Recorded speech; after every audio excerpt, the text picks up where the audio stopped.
Hey everyone, this is Diesel for Imagine Your Goddess. Today I'm doing a deck profile, and I will be showing you guys my most recent competitive deck, Nectar's. Now this is Nectar's pre-BT05, before the new Blue Storm Armada set came out, but there's not a lot of changes I'll be making to this particular deck, because its entire focus is based on 18k columns, and you can hit those. As for triggers, we have the standard rainbow set.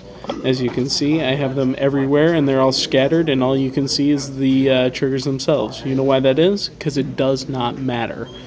When the next set comes out, I would obviously replace Watering Elf with the new stand trigger because it's a 5k booster instead of a 4k booster.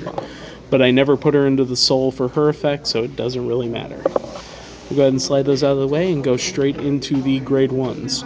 For grade 1, Lady of the Sunlight Forest. Lady of the Sunlight Forest is in here not only because she's a 7k booster, but because if you pull her as your Vanguard and you start first, you can get that drop and draw effect to try to get a Maiden of the Trailing Rose into your hand. The next card is 4 copies of Caramel Popcorn. Caramel Popcorn is your optimal Vanguard booster for this deck. The Counterblast allows you to get Maiden of the Trailing Rose's effect off more often than not, and it can provide you that little extra boost against 11k attackers. And the final grade 1 is for Corolla Dragon. Corolla Dragon is the 8k booster vanilla. He's strong enough to get the columns going. It's perfect. No effect. We'll move ahead into grade 2s.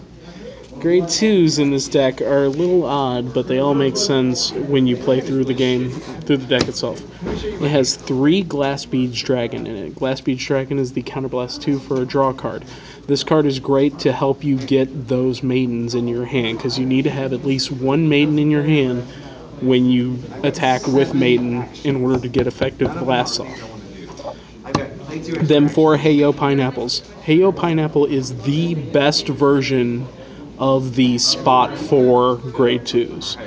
He's an 11k attacker 90% of the time in this deck, and he's absolutely critical to run for. Then it runs the 10k vanilla Iris Knight.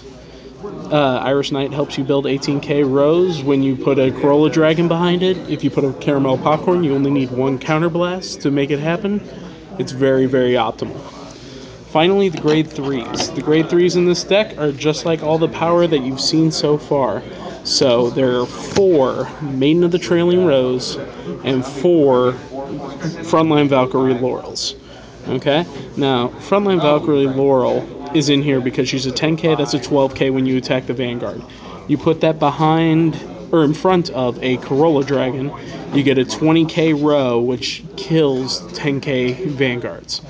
Then you get Maiden of the Trailing Rose, and this is the bread and butter of your deck. Your opening hand should have at least 1. You want to be able to ride into Maiden, absolutely. But getting a second one along the way, I hold on to it as often as I can, because getting that Counterblast off usually means 4 attacks. So this is the way the deck normally works. You'll get up to grade 3 or have your Maiden on the field, and then you've got a 2 strong rows. Then you attack with a side row. You use Maiden's ability on the second attack, and then if you can, you will replace your strong row with an additional strong row. Now the hardest thing for this deck is when Maiden's effect whiffs, and that usually ends up getting triggers in the place of getting actual boosters. But that happens so rarely in this deck that it's not even worth expanding on. So I encourage you to try out the deck, shuffle it up, see how it plays for you, and if you have comments, leave them in the comment section below. This has been Diesel from Imagine Your Goddess. I'll talk to you.